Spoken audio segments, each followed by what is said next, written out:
Hello, welcome back to Health Score. Today we're in the section for your numbers, and we're talking specifically about systolic blood pressure. The recommendation is to keep your systolic blood pressure below 130 millimeters of mercury. Systolic blood pressure is the top number, and this recommendation is based on a systematic review and meta analysis that shows that any value above 130 confers a health risk, and the higher the blood pressure, the higher the risk. How exactly does blood pressure cause problems? Blood pressure is the amount of force that your heart has to push against to get blood to your body. And this can have effects on the heart as well as on the end organs or where the heart is pumping blood.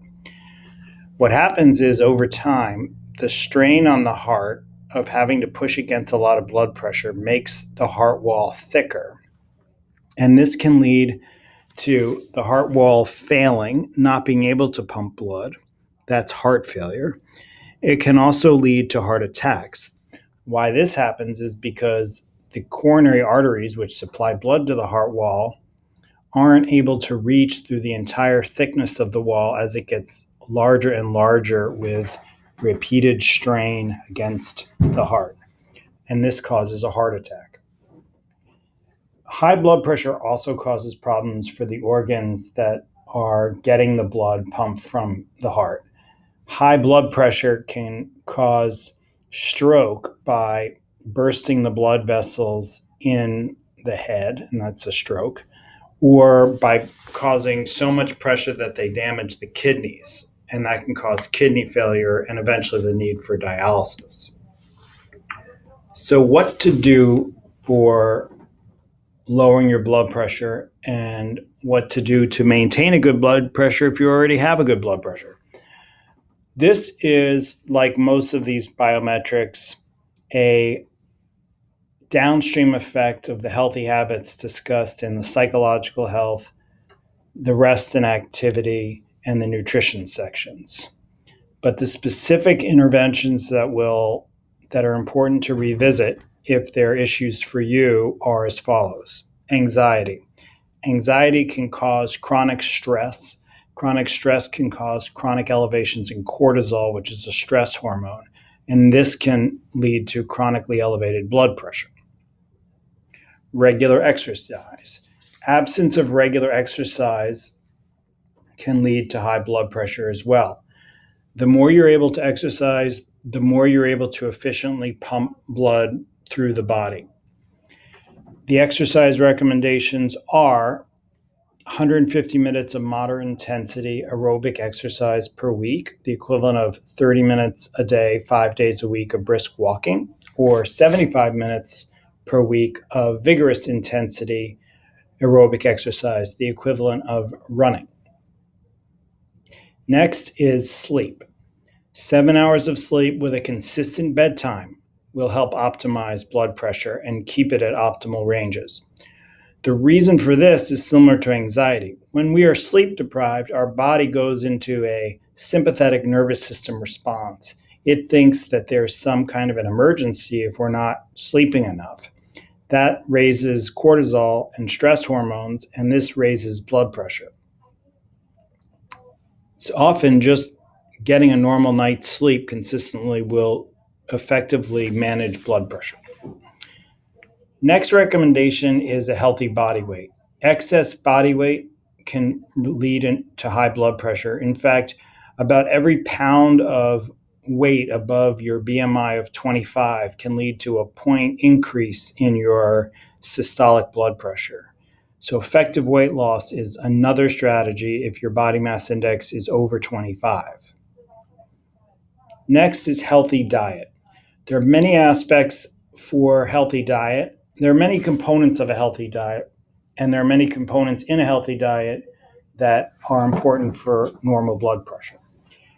The most important that I'll highlight are the 5 servings of fruits and vegetables daily.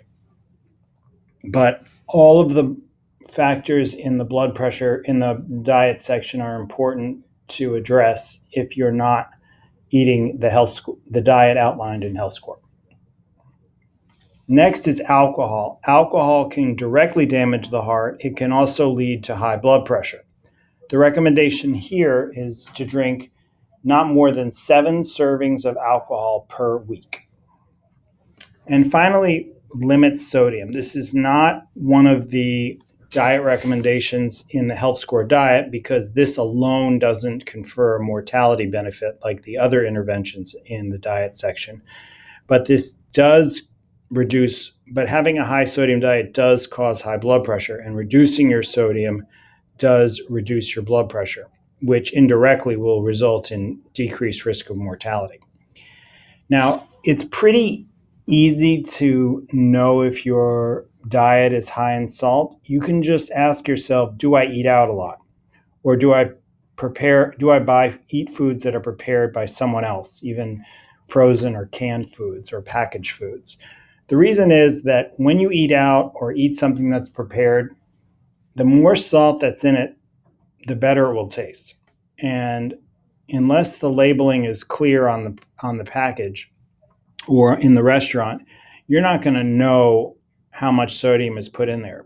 So when you're eating at a restaurant, the restaurateur is not thinking, how do I get this person's blood pressure normal? They think, how can I get this person to come back? And the answer is often adding salt. So my overall recommendation for the diet section was to prepare your own food, and that is particularly relevant when it comes to reducing sodium in your diet. But let's say you're not sure if your sodium intake is elevated. What I recommend you do is download the app MyFitnessPal and track your food intake for a day. And if your sodium intake is over 1,400 milligrams and your blood pressure is elevated, then this is one of the causes of your high blood pressure. And reducing your sodium is a great way of reducing your blood pressure. I do not recommend keeping a daily food log for the rest of your life. I recommend preparing your own food for the rest of your life because it's rare that someone in their own food preparation is going to exceed the optimal amount of sodium. It's much more common that the cause is eating out.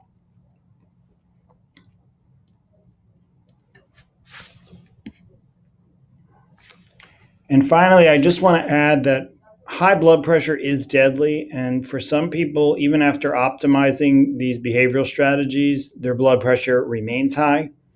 If your blood pressure is high, I would not neglect the option of blood pressure medication.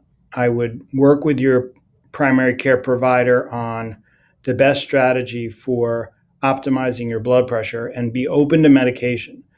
Often, getting you on medication will prevent enlargement of the heart while you're able to enact these behavioral changes. But again, this is a bit better to have as a discussion with your doctor. I just don't want to leave you in the position of thinking you don't need medical supervision, which I think you do need, but I think these often doctors and providers will downplay the value of these behavioral changes. But for motivated people, they're definitely the most effective and the least side effect strategy to optimizing your blood pressure and your overall health. Just to review, the recommendation here, keep your systolic blood pressure below 130 millimeters of mercury. We discussed the reason for that goal. We discussed the effects of high blood pressure. We talked about all of the optimal behaviors for optimizing blood pressure, in addition to sodium, which is particular to high blood pressure.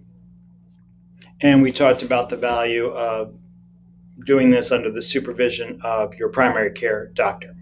I hope these tips have been helpful. I hope you're able to optimize your blood pressure, and I hope this gives you a encouragement to establish lifelong health habits for optimal health in it as part of an entire picture of health. Blood pressure is a key role, but it is by no means the only thing to think about. And focusing on the factors that contribute to overall health as outlined in the diet, psychological health, and physical activity sections will lead to optimal blood pressure. Thank you.